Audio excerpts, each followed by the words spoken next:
Well, hello everyone and welcome back to MCM Outdoors. Thanks for clicking on this video as always, and welcome to somewhere very different for me, the Snowdonia National Park. And we're in the Glyderau. Excuse my pronunciations, although I do come here, or used to come here quite a lot. I'm not the best, so yeah, you'll have seen a lot of footage from the walk-in with Phil and Tony on this one. Some real testing conditions and a massive hike. Really, you know, atmospheric with the low cloud blowing across these rugged mountains. In my view, it's a lot more rugged than the Lake District National Park.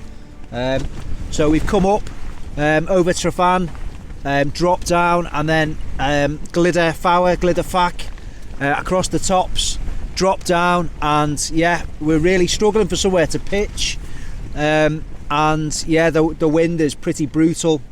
And I'm in a new tent. It's the Terra Compact All Season 2. Thanks very much, Terra for letting me try it out. Phil is in the Wild Country Helm Compact, also by Terra, but it's a more budget-friendly range of tents. It's doing absolutely perfect by the looks of that, and we'll go and have a look at Phil's tent shortly. And Tony is in the trusty Tarp Tent Scarp 1.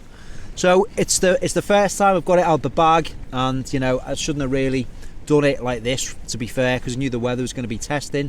I should have at least got it out at home, but I didn't really have time. So yeah, lesson learned there. I had to do a little bit of you know, attaching various lines and what have you, but it wasn't too testing, but a bit more challenging than it needed to be. But nevertheless, it's simple to pitch. It's a one hoop or a one pole design, center arch pole, and I can just about sit up. So yes, first impression's good. Obviously it's going to take a while before I can do a detailed review or anything like that, but it's always good to try out new shelters, and it's holding up well in some testing wind.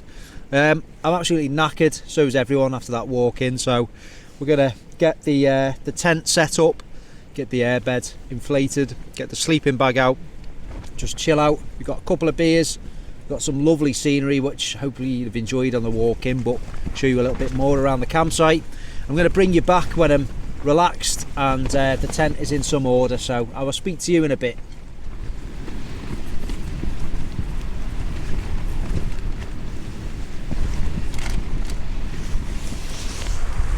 Well, the wind is bitingly cold.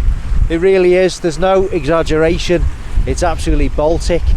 But I had to get out the tent just to take in some of these views, and I'll just show you our surroundings. Look at that, absolutely gorgeous. Look at those skies, really nice. And that's looking back down towards the A5. You just see the shark-like fin of Tryfan sticking up on the skyline. I'm not even going to try and pronounce that. Olwen, I don't know, but it's there. So yes, the compact, laser compact All Season 2.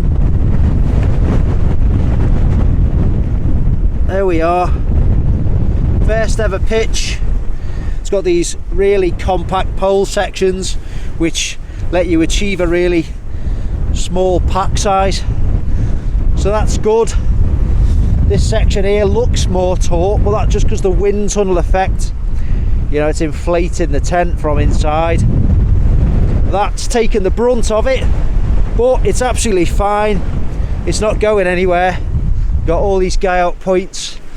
We got lots of ventilation. I'm looking forward to getting to know this tent and using it in some more adverse conditions. There's Tony. Give us a wave, Tony. Mr. Noble. And Phil. You know, he's just chilling out, listening to the radio. You get a copyright strike. More music on, yeah. Are you had any beer yet, mate? No, mate. Yeah. Oh, you're a quick brew, warm up. Absolute disgrace. But this is also made by Terra, and it's wild country, a bit more accessible. But look at that, look how solid that is. We're in a bit of a wind tunnel here. The wind's rocketing, westerly winds rocketing down, funneled through this gap, and look at that. It's not going anywhere, is it? Yeah, solid. And there you go. And that's it. Can't spend too long out here because it's freezing. I've got a pair of Ron Hills on. So yeah, look at this. Look what's over here. It's our personal water filling up area. Bit of a canyon. Look at that. How good is that?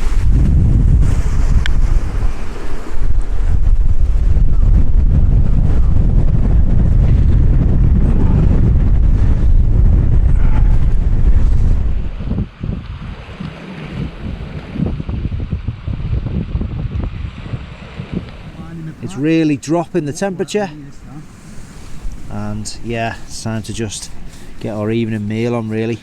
Get some water boiled up. I'll just show you the beers. Some classics here. Hazy Jane. Shout out Tom and Emily. I know that I got them in Wales. I know you like that one, Tom. He only has a sip just for the benefit of the tape, but yeah, it's a nice one, that, really nice. A Hessian coffee and cacao. It's like a nice sort of porter almost. And then a New England IPA by another one by the Salt Brewery.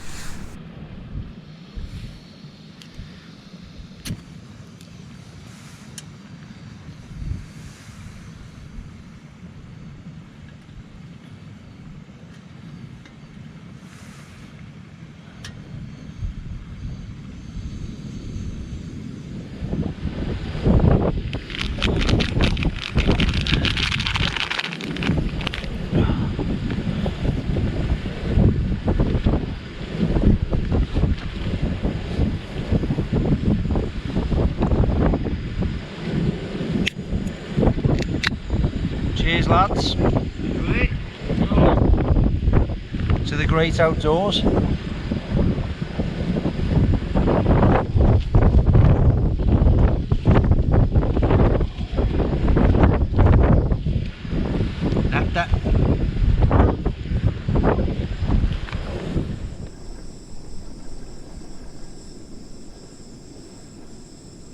Now, I do mention this on every video, but if you've used up some of your gas to boil that water for these meals, that's obviously had boiling water in it. You've got to leave it for 10 minutes to rehydrate.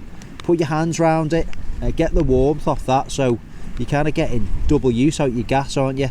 You know, it's rehydrating your food and warming your hands up, and it is absolutely Baltic now. Now that the sun's gone, the skies are clearing. Yeah, it's just something, you know, a little bit of a tip. Don't just leave it somewhere, you know, get the warmth out of that when it's doing its job. I'm going to enjoy this, and I'm going to bring you back after tea. I don't need to sit here just eating that, but yeah, I've had it before, it's nice. And yes, I'll bring you back after I've had something to eat.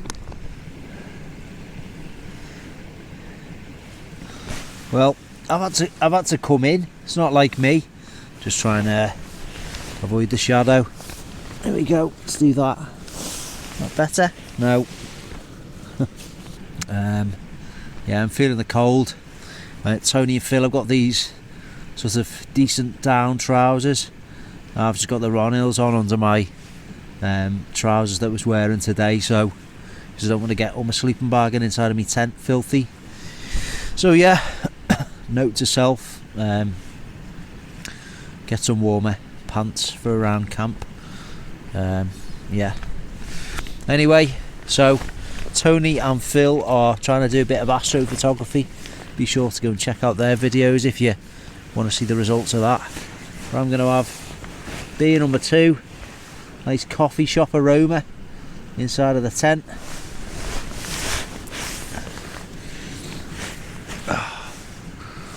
See what we think.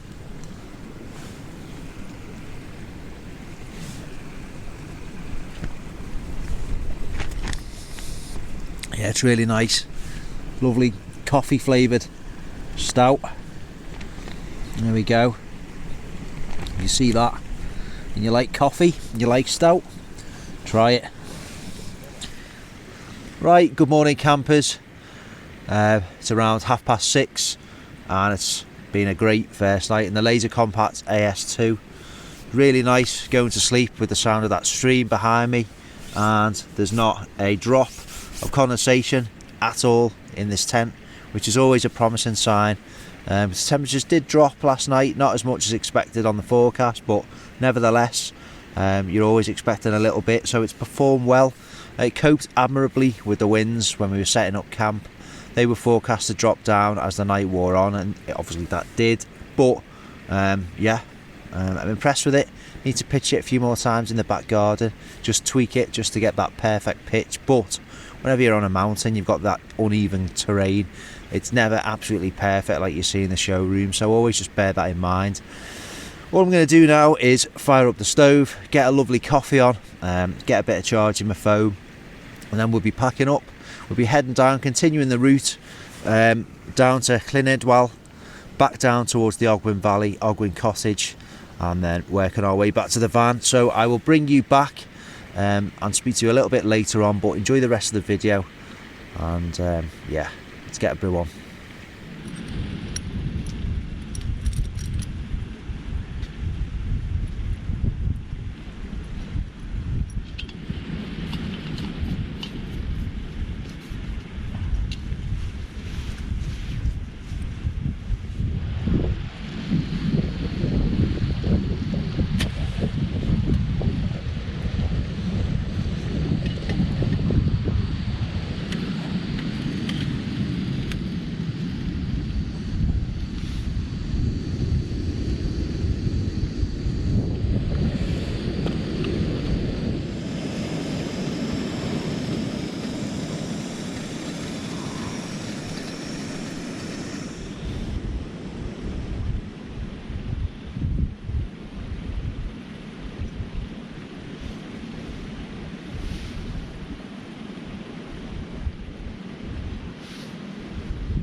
And just a quick one coming up on the channel next week.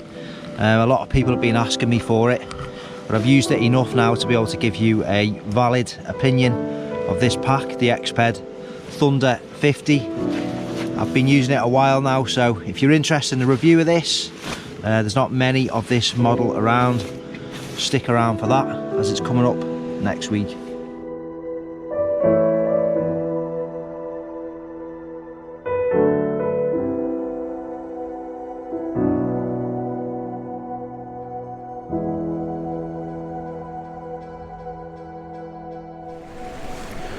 So that's it, we're all packed up. I'm not going to end the video here, but I'm just going to show the important bit, the old leave and no trace. You know, I don't know why I actually just film this on every video, but I suppose it just serves to illustrate that if you go out wild camping, when you leave your pitch the next day, it should look like that, i.e. nothing there. Same with Phil, that's the ethos of wild camping. So if you're watching these videos as a newcomer and you're trying to sort of get some tips and advice, this is the main thing. Whenever you do come out and do it, make sure there's nothing left at the end. We've got a bit of an arduous descent according to Phil and Tony, and I have to agree, because I think the map looks pretty severe. We're going to lose a lot of height in a very short distance, so yeah, the old knees are feeling it from yesterday. So yeah, we'll speak to you when we get down to Glyderau. And yeah, we'll sign off back at the car. I'll show you some of the views along the route because it's pretty spectacular with some low hanging cloud on the peaks. So enjoy the descent, be glad that you're not doing it, and I'll speak to you in a bit.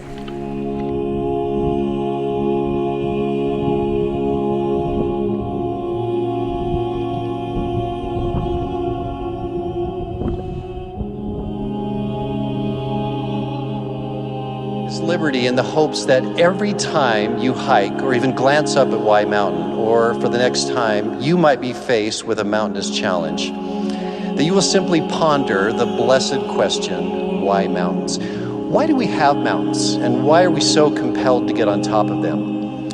Is it simply because they are there, as the mountaineer George Mallory's pithy quote suggested? Or are there grander, higher, and even divine purposes in these pinnacles? So why mountains? Well, mountains like those before us in this big-time adventure called life tempt us, they terrify us, they test us, and they try us. Mountains stretch us, break us down, and can sometimes even bring us to an exasperated halt. At the same time, they stir our souls, they inspire us, and they have this transformative ability to rekindle hope, to steel our resolve, and to hone our faith step by courageous step. This mandates a never-before-thought possible ability to push ourselves, even sometimes to unthinkable heights. For it is only in testing our limits that we find out how limitless we are. It is only when we push ourselves beyond our perceived capacity that we discover within ourselves the courage, fortitude, and faith to continue the journey. As the Australian mountaineer Greg Child so aptly put it, somewhere between the bottom of the climb and the summit is the answer to the mystery why we climb.